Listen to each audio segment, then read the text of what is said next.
Welcome to our channel Scary Sagas, where we bring you the most amazing true horror stories. Today, we have bone-chilling stories that will make your blood run cold. These stories are based on real events and have been passed down among the people. Are you ready to hear the ghastly ghosts and demonic spirits that still roam the deserted halls and corridors?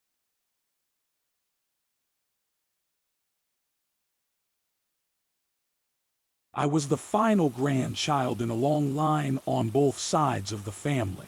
While no one has ever said it, I'm quite convinced I was a noob's baby, the product of too much wine, and an older couple who believed teenage girls should have unwanted pregnancies.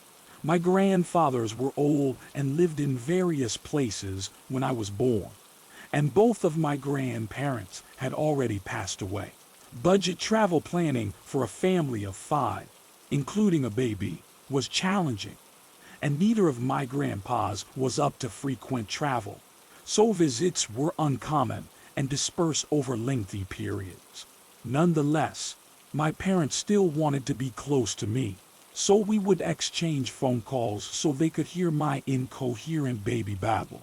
They would also send me letters to be read to my parents, in exchange for which I would draw pictures with crayons. They both began to deteriorate when I was 3 years old. My maternal grandfather came first, then my paternal. Mom bought 2 teddy bears with recorders in them so that you could record a message that would play when the bear was gripped out of fear. She made sure to keep a message from each bear.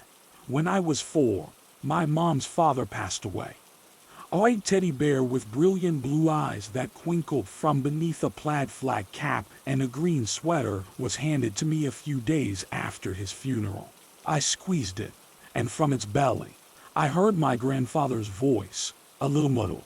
"Sadie, I love you."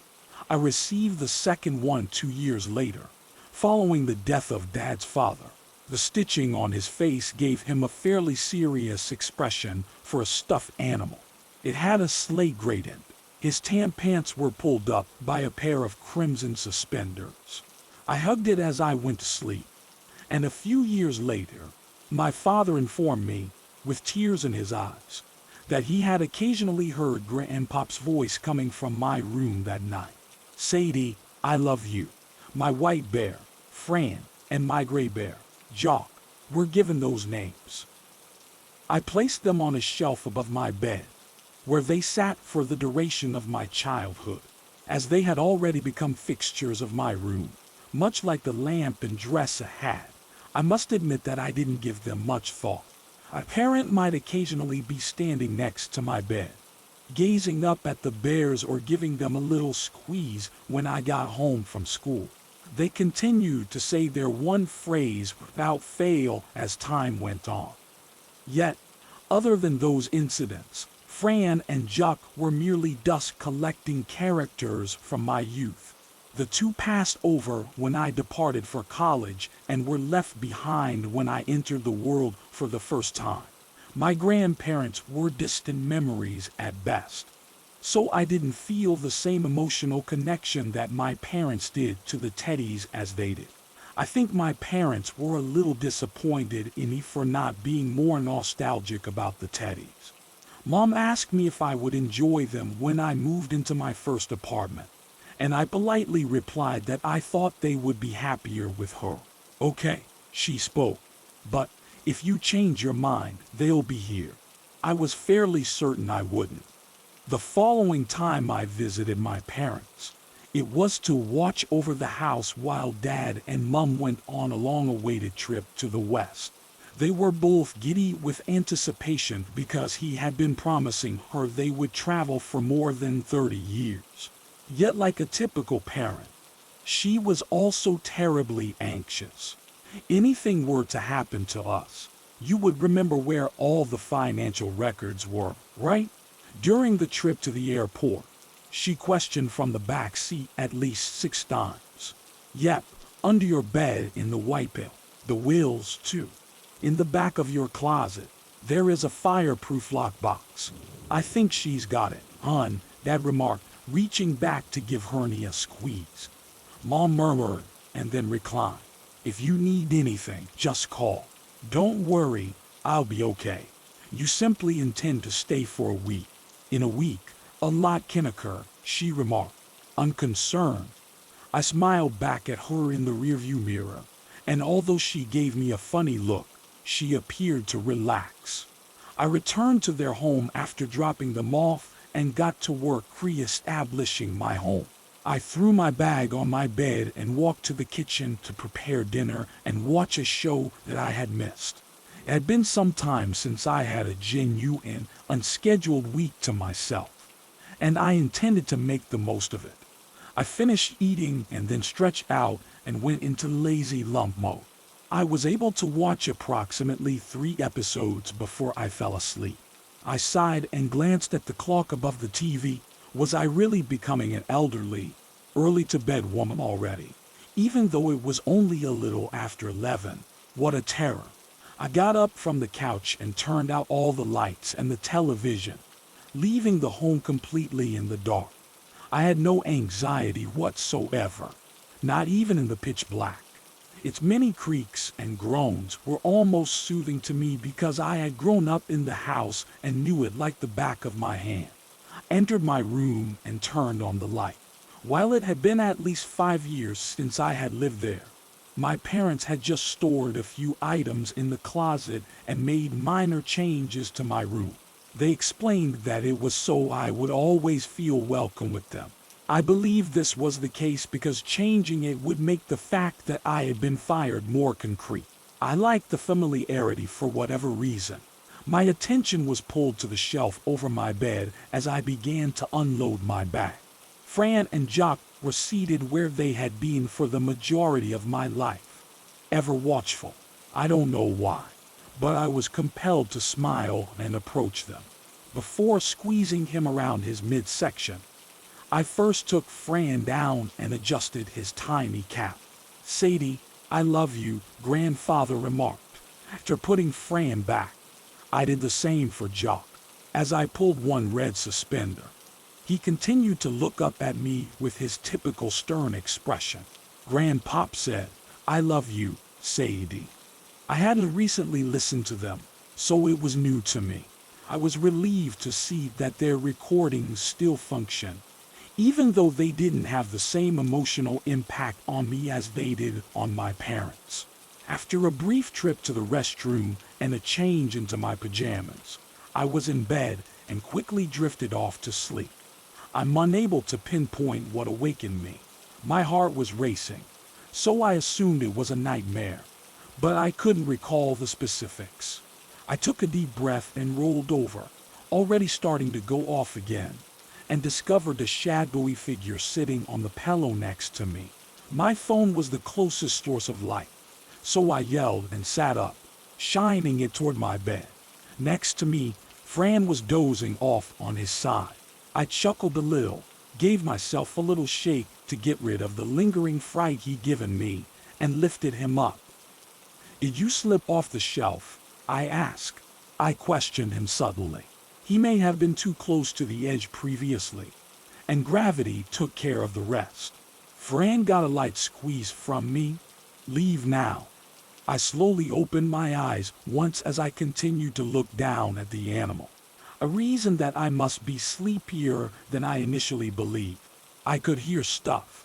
I grabbed him again to convince myself that it was all in my head. Leave now. Grandpa's voice was still there, but it no longer had the gentle warmth it had always had. Now, it had a chilly, almost frightening tone. Fran was struck by a wall when I threw him across the room. Grandpop's graver voice could be heard coming from above me. Leave now.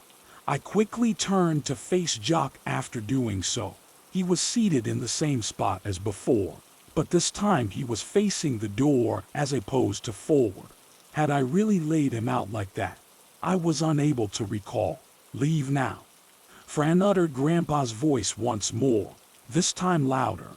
Leave now. Jock repeated Grandpa. They exchanged words back and forth, and as their voices grew louder, I clapped my hands over my ears and jumped out of bed. I wanted to scream, but my fear-tangled tongue prevented me from getting the words out. Voices from my long-deceased grandfathers followed me as I staggered around my dark room. "I am aware that you are there." In the voice of Grandpop, Jock yelled. I became frozen. "Over there, lower than the shelf."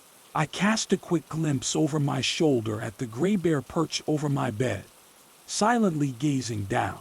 I needed to leave my room. I had to leave the house immediately. I yanked my door open. "I can see you." In Grandpa's voice, Fran spoke. I was almost out into the hallway when I started crying.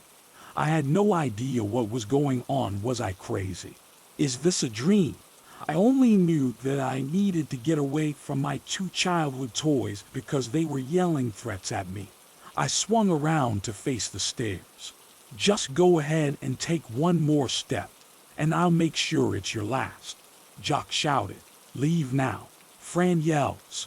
A step creaked from someplace on the lower level. In the home was another person. I realized that they weren't yelling at me at all, with an odd mixture of perplexing relief and freshly created terror. They were yelling at the intruder as they came up the stairs and headed it in my direction. "Leave now." Together, my grandfathers howled.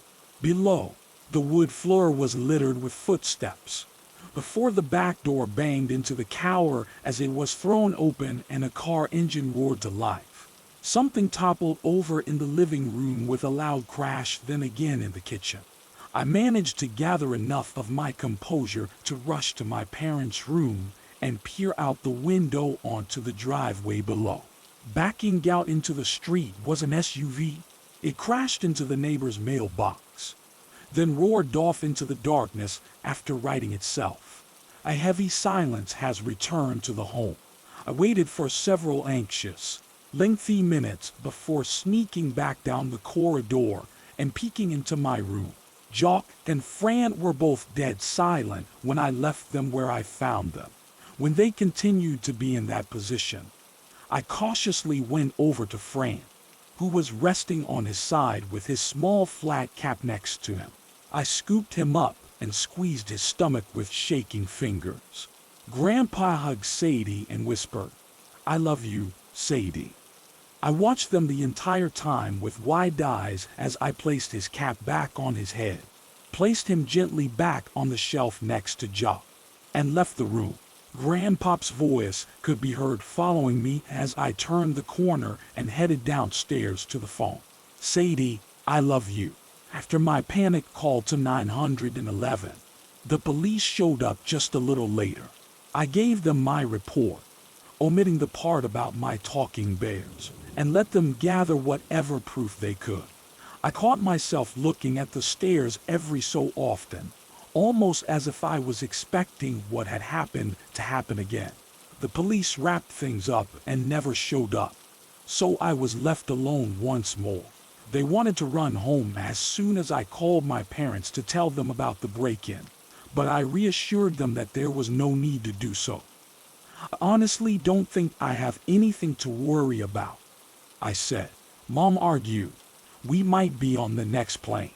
"No, I'm fine. I'm confident that whoever it was won't return."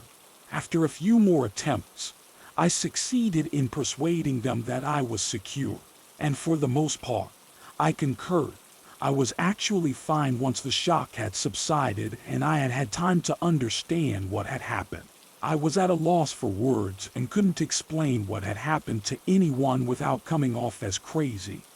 But I knew it had happened and that I could rest easy as long as Fran and Jock were sleeping on the shelf above my bed. A few days later, the police did manage to track down the intruder. He was my dad's co-worker who had heard that he would be out of town. He figured it would be simple pickings since the house was unoccupied. They rolled their eyes and scoffed at him when he tried to tell them about the two crazy individuals upstairs and their violent threats. Only a woman in her 20s had been inside the home during his bungle burglary, which shocked him greatly. 1 week later, Fran and Jock were there when I went back to my flat. Now that they have a clear view of the front entrance, I keep them on the TV stand in the living room. I squeeze each bear and grin as they talk whenever I begin to feel a little uneasy about being alone. Sadie, I love you. I'm currently responding. I also adore you both.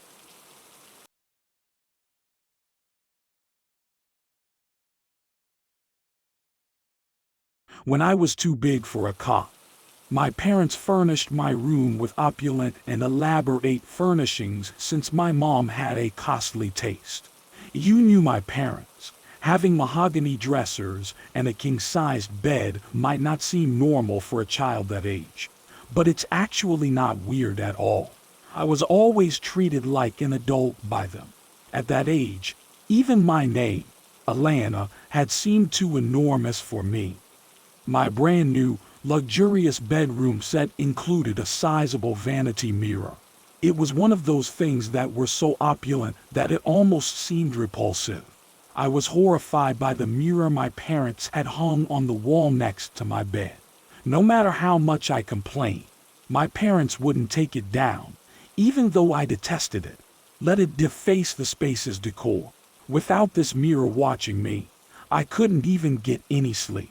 My father eventually came up with a solution and hung a sheet over it each night with thumbtacks because the night terrors occurred so regularly. I was able to sleep as a result, but I struggled to feel safe in my own space. Specifically, because the thumbtacks didn't seem to be able to support the sheet for the entire night. The curtain would eventually fall to the floor, allowing the mirror to continue staring at me as I slept.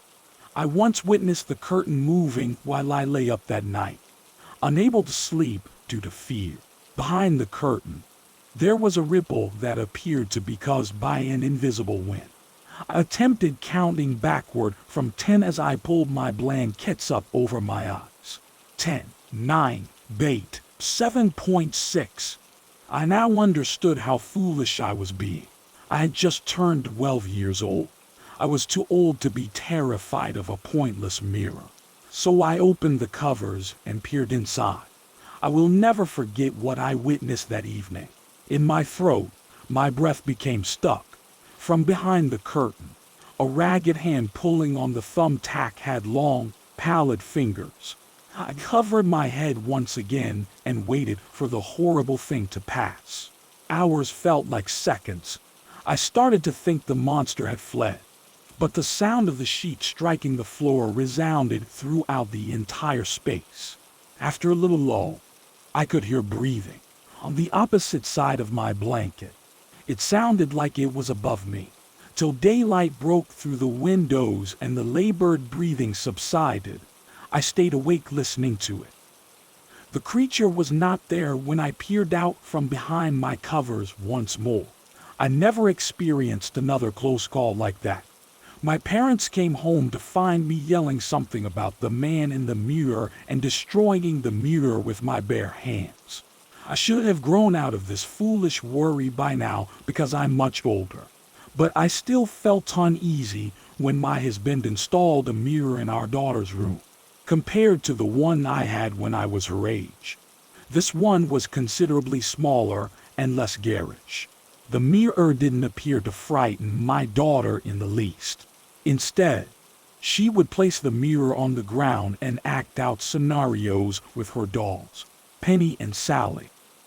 It was Saturday night and laundry day was over. I overheard something in her room as I passed it on my way to the dryer, which caused me to stop in my tracks. My daughter said, "May mommy and daddy come in the mirror too?" As I bent into her room to attempt to see what she was doing, my heart was racing in my chest. My childhood dreams and memories flooded back to me all at once. My daughter's hands were positioned on top of the mirror with Penny and Sally resting face down on it. The smooth surface was just barely touched by the lovely chestnut hair that dangled below her. Behind her hair, I thought I saw something reaching up from the mirror. "Who are you speaking with, dear?" I screamed. My daughter snatched her hands away from the mirror as though she had been caught in the act of doing something improperly. "No one. Mum, I was merely having fun with my pals. All right, well, I suppose it's time for bed. Get dressed in your jammies, and the mirror will be raised. She fussed as usual, but I tucked her up after we put the mirror back up. I made an effort to forget about the whole thing. Most likely, it was just my insanely active imagination. I had a cold sweat when I woke up later that night. There was a sense that something was fundamentally off in the house. I put on my house shoes and moved as fast and softly as I could to my daughter's room, hoping not to wake anyone up so I wouldn't have to explain what I was doing. When I got to my daughter's door, my panic was almost unbearable. It sounded as though I was hiding behind my covers once more, as I could clearly hear my own terrible, labored breathing. I screamed in agony as my fists pulled the door open. My daughter was quite asleep as she lay in bed. Yet, she had a whitish hand around her throat. After hearing my scream, the creature turned to face me. I regret having seen its face.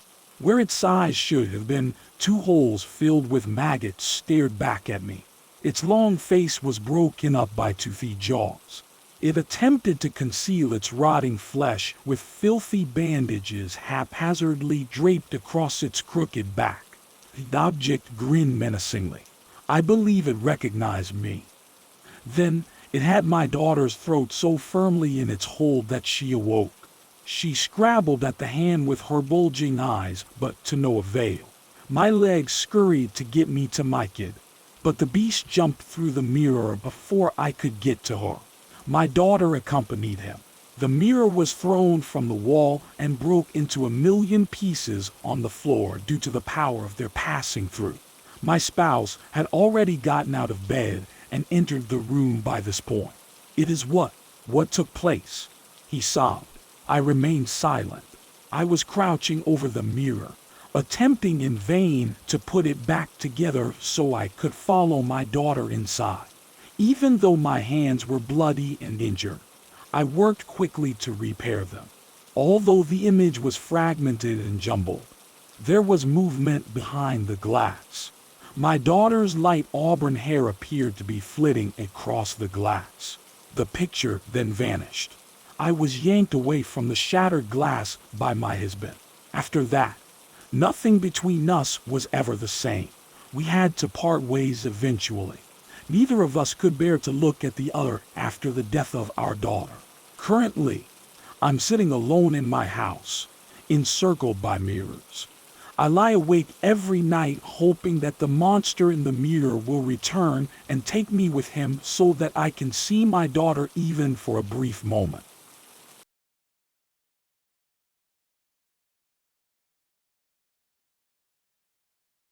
This incident took place in October 2004. Back then, when I was still a senior in high school, after our annual Halloween party, my friends and I were still hanging out around the campus until late at night. We had made plans to utilize my friend's Ouija board. Although it wasn't the best plan, we were in need of excitement. We conducted our haphazard ritual after locating a beautiful area beneath a big gnarly tree. We were 5 people, 2 boys and 3 girls, and we all anticipated a paranormal encounter of some kind.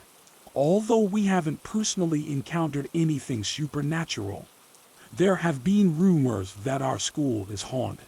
Since it was Halloween, when all the ghosts came out to play, we all wanted to be frightened.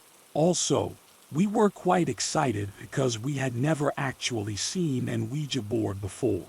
Built in the 1800s, when the Spanish were still in control of the Philippines, our school was a historic Spanish colonial home. We were in an area of the campus that wasn't frequently used.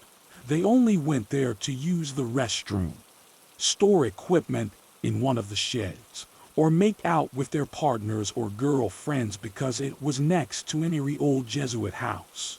We took a seat in the midst of a large open area that was only dimly lit by a nearby exposed naked ball. We were all laughing as we made each other nervous with hypothetical situations. That was your average group of stupid youngsters doing foolishly. My friend who brought the Ouija board then went ahead and set it down in the center of our group. I believe it was the glow-in-the-dark variation, which we thought was hilarious. Nonetheless, it enabled us to read the writing that was hidden from view. We all started placing our index fingers on top of the planchette because we had no idea what to do and were following what we had seen in movies. What's next was the last thing we uttered as we continued to stare at each other. The board didn't come with instructions, and we weren't sure whether there was a right method to begin the ritual. So we chose to just ask a question. Is anyone present? I cried out into the night. Please communicate with us if there are spirits here. One of the girls participated. It was obvious that we were doing foolishly. Nothing has changed. There was absolutely no breeze. The silence was broken when one of my pals jerked the planchette, causing the girl who had brought the Ouija board to scream. We all cracked up at how absurd it was. Following some light-hearted banter, we made the decision to try again. Once more, we all put our index fingers on the planchette and said, "If there's someone there, we'd like to get in touch with them." "Don't cut the circle," I said. One of my pals made a joke about it. I hushed, "Shut up." When the wind began to build up, we were almost ready to give up. As the silence was broken, it appeared as though the darkness was moving. Simply a coincidence, we reasoned. "Okay, stay within the circle," I screamed. "Is anyone present?" I was happy. With dirt and dead leaves blowing all around us, it felt like something out of a movie. "I'm terrified, guys." Mine seated next to me said a pal. My mother advised me against interacting with unknown forces. "Did you pass away here? Were you slain in the conflict? Do you haunt these halls like the headless priest? Do you recognize Jose Rizal, our country's hero? Are you attractive?" My companion laughed. We were all asking each other weird, silly questions at this point. "Nothing. This is nonsense.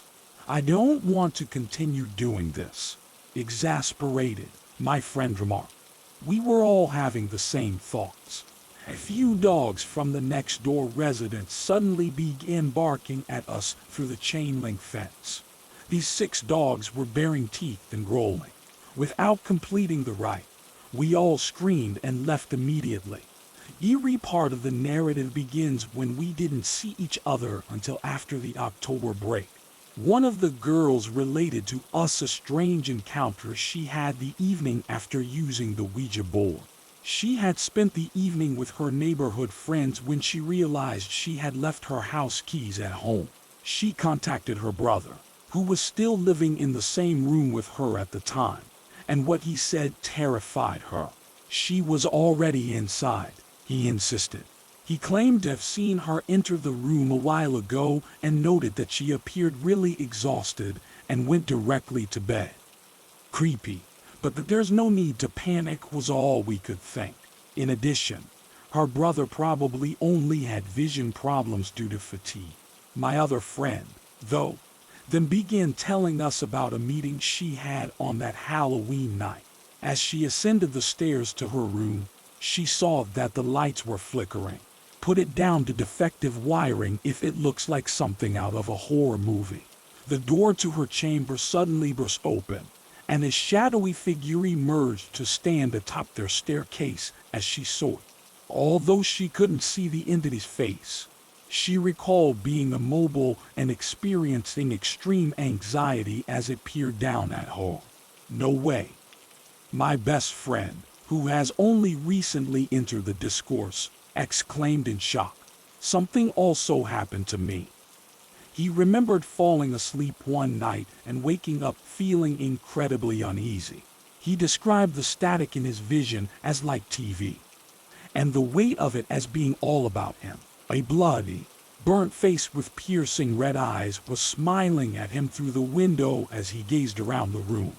I had a close call with death that night, so I couldn't believe what I was hearing. I was dozing off in our sedan after the ritual, playing about with the Ouija board. When I felt our automobile jolt, I immediately woke up. I noticed that we had been struck by a huge oil tanker when I peered out the window. I jumped out of the car in a fit of fear, since the front of the car was completely destroyed. It was a miracle that my mother and I survived the collision.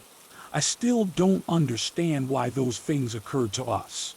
Thank God, though, that nothing further occurred. Since then, I've avoided using or even being close to an Ouija board.